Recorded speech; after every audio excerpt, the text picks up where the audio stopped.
아프가니스탄 탈레반 정권이 아프간 내에 크리스천은 더 이상 없다고 밝혔습니다. 그러나 소수의 크리스천들이 남아있는 것으로 알려졌는데요. 순교자의 소리 토드 네틀턴이 아프간 교회 소식 전해드립니다. 아프간 크리스천들은 복음을 위해 나라를 떠나지 않기를 선택했습니다. Well, I think the important thing first to say is that there are still Christians in Afghanistan. You know, in spite of the Taliban takeover, many Christians did have to flee. One of the big sort of dividing lines is how public was a particular person about their faith.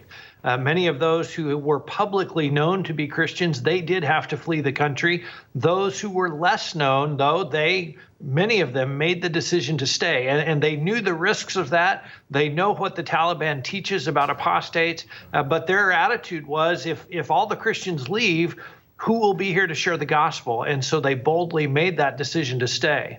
아프가니스탄 교회는 위기 속에서도 성장하고 있습니다.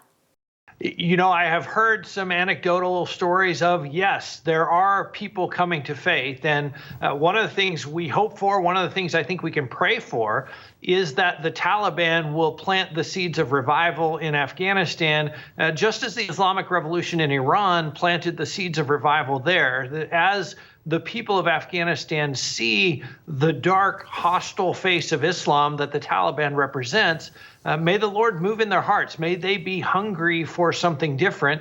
And our Christian brothers and sisters are there ready to share the gospel, ready to tell them there is another way. Well, you know, their lives are very difficult. The piece before mentioned the economy is in shambles, so everyone is suffering. Again, the big dividing line is how public is it known that they're a follower of Christ? Afghanistan is a very communal culture. You know your neighbors, you know what's going on at their house, you know when they have company, and you certainly know if someone stops going to the mosque on Friday for prayer, and pretty soon you're going to ask questions. Hey, why weren't you at prayer on Friday? You haven't been there for 2 or 3 weeks now. Why did you stop coming? At that point, the Christian faces a real danger point, and many of them at that point have to move.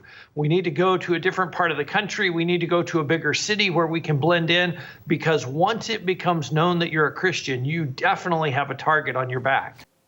현재 아프간에는 10,000에서 15,000여 명의 크리스천들이 남아있는 것으로 추정됩니다. You know, I don't know a specific number, and I think with all the turmoil and with all the people moving around, it's very hard to get a specific number. We do know, though, that there are Christians in every part of the country, every province. It is not just isolated to one big city or one part of the country. The gospel has spread throughout Afghanistan, and our brothers and sisters there certainly need our prayers.